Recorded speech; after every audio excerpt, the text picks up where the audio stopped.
Assalamualaikum. Salam sejahtera, salam kuasa ketiga. Ya, so kejadiannya letupan paip gas bawah tanah yang berlaku di Putra Heights, ya, Subang Jaya. Jika audio jelas boleh tolong maklumkan di ruang komen, share ramai-ramai dan sertai Telegram saya Regi Jesse Rita Odin.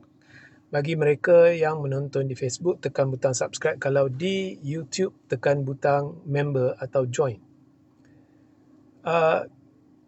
Kita digemparkannya dengan satu kejadian semalam, awal pagi, satu letupan yang berlaku di kawasan Putra Heights, Subang Jaya, Selangor.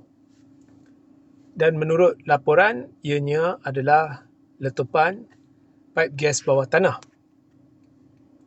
So itu insiden dia, dan ia melibatkan kerosakan, sama ada kerosakan teruk ataupun sebahagian rumah, melibatkan 42 atau 40 lebih rumah dan 100 lebih yang cedera dan sebagainya lah.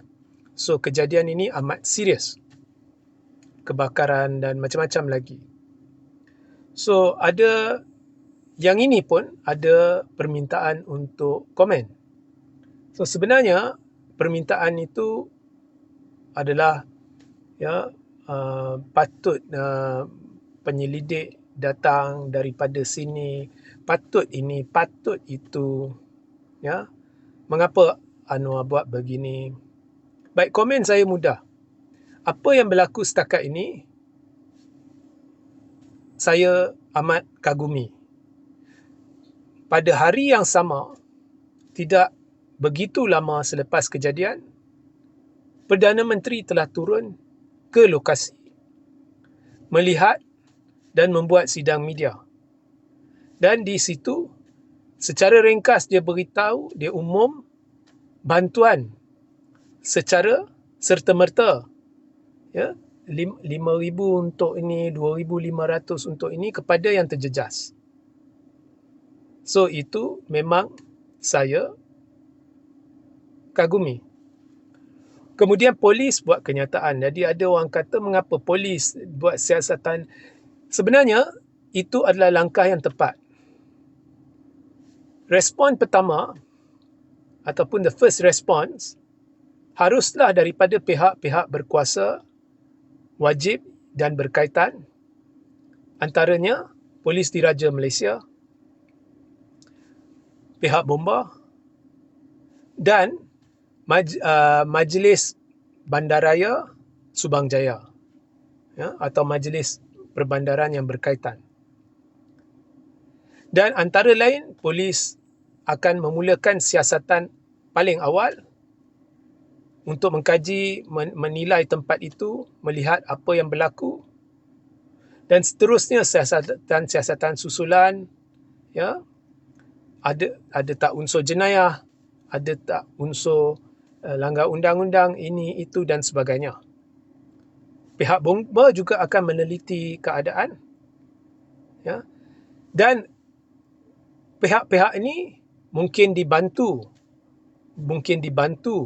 oleh pihak-pihak yang pakar, seperti contohnya dari Petronas, ya, dan seterusnya. Ini akan menjurus kepada, atau seharusnya menjurus kepada, penubuhan katakan satu jawatan kuasa terdiri daripada pakar-pakar yang berkaitan, yang seterusnya akan dikoordinasi dan ataupun mengkoordinasi bersama pihak berkuasa yang saya namakan tadi untuk membuat siasatan lanjutan. Dan mereka juga akan siasat laporan-laporan yang telah dihebohkan, ya. Contohnya di media ada satu laporan yang mendakwa ada kerja korek yang telah dilakukan, ya. Jadi polis kata dia akan siasat. So, semuanya betul. Semua yang dilakukan setakat yang saya lihat memang betul. So there is no issue, ya.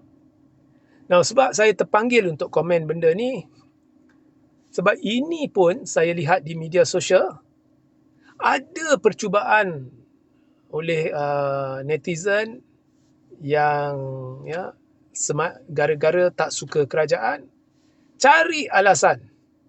Mengapa polis, mana pakar Petronas lah, inilah.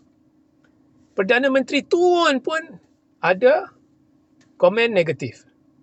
Mengapa dia kata macam ni, macam tu lah.